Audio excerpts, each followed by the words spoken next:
Okay, here we are with Lesson 5, Unit 1, identifying proportional and non-proportional relationships using graphs. And this is Lesson 1, or Part 1, of a two-part lesson. So the opening exercise, which we are going to do on the lesson worksheet. Identify if the two quantities are proportional to each other and give your reasoning for your answer. You can go ahead and pause the video and do that, and then continue the video when you are done. You should have answered that there is not a proportional relationship because a constant describing the proportion does not exist. So let's take a look at the exploratory challenge. On the lesson worksheet, using the first ratio in the table, complete the table that contains two sets of quantities that are proportional to each other. Go ahead and continue the video when you are done. Okay, notice that you also have a coordinate grid. Recall from previous years what you know about the axes, the origin, quadrants, plotting points, and ordered pairs. Research these on the internet if you are not familiar with these terms or concepts.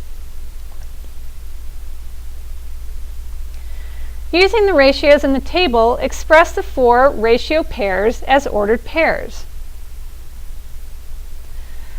Your answers may vary, but an example would be the ordered pair 2, 3, the ordered pair 4, 6, and an ordered pair of 20, 30. In your math journal, write down only concepts that you did not know. Do not attempt to copy this discussion word for word, only summarize key points at the end. So let's start our discussion. What is the origin and where is it located?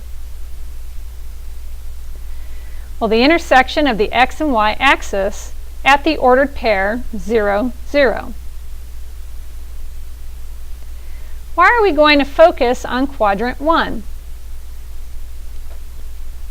We are using numbers that are positive. Since we are measuring or counting quantities, the number of candy bars sold and the amount of money, the numbers in our ratios will be positive. What should we label the x-axis and y-axis? Well, the x-axis should be the chocolate bars, and the y-axis should be the amount of money received. Could it be the other way around? Well, no. The amount of money received should depend on the candy bars being sold. So the amount of money should be y, which is dependent variable. So how should we note this on the table? Well, the first values of the table should be the x-coordinates, or the independent variable, and the second value of the pair should be the y-coordinate, which is the dependent variable. So how do we plot the first ratio pair? Well, if the relationship is 3 to 2, where 3 represents the chocolate bars and 2 is $2, then from the first point we go 3 to the right on the y-axis and go up to 3 to the right on the x-axis and then go up to 2 on the y-axis. When we are plotting a point, where do we count from? We always start at the origin, which is coordinate 0, 0. So this is the end of our discussion at this point. On your lesson worksheet, label the graph and plot the rest of the points. Use a straight edge to draw a line through the points. When you are done, continue the video.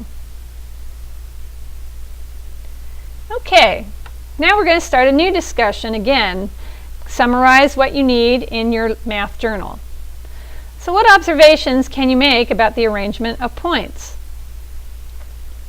The points all fall on a straight line. Do we extend the line in both directions? Explain why or why not. Well, technically the line for this situation should start at coordinate point 0, 0 to represent $0 for 0 chocolate bars, and extend infinitely in the positive direction because the more chocolate bars Isaiah sells, the more he makes. Would all proportional relationships pass through the origin? Think back to those discussed in previous lessons. Well, yes, it should always be included for proportional relationships. For example, if a worker works 0 hours, then he or she would get paid $0. Or if a person drives 0 minutes, the distance covered is 0 miles. So what can you infer about graphs of two quantities that are proportional to each other? Well, the graph would be a straight line and go through the origin. So why is it a straight line? Well, each chocolate bar is being sold for $1.50 each, which is the unit rate and also the constant of the proportion. This means that for every increase of 1 on the x-axis, there will be an increase of the same amount, which is the constant, on the y-axis. This creates a straight line. Each point may not be part of the set of ratios. However, the line would pass through all of the points that do exist in the set of ratios. So complete the important note. In a proportional relationship, the points will all fall on a straight line going through the origin. Go ahead and copy this statement into your math journal also. Continue the video when you are finished. Okay, so let's take a look at example 1. Plot the ordered pairs for all the values of the opening exercise on the graph provided on the lesson worksheet. Continue the video when you are done. All right, we're going to begin another discussion. Does the ratio table represent quantities that are proportional to each other? Well, no, not all the quantities are proportional to each other. So what can you predict about the graph of this ratio table? Well, the points will not lie on a straight line and will not go through the origin. So now draw a line connecting all the points. Continue the video when you are finished. So was your prediction correct? Well, partly. The majority of the points lie in a straight line that goes through the origin, but because of one point, the line is not completely straight. So from this example, what is important to note about graphs of two quantities that are not proportional to each other? Well, the graph could go through the origin, but if it does not lie in a straight line, it does not represent two quantities that are proportional to each other. And this is the end of this present discussion. So let's go ahead and take a look at example 2. Go ahead and plot the points from example 2 and continue the video when you are done.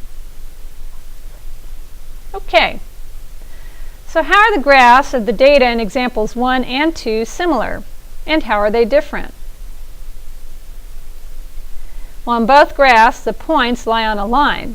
One graph is steeper than the other. Graph 1 begins at the origin, but graph 2 does not. So what do you know about the ratios before you graph them? Well, the quantities are not proportional to each other.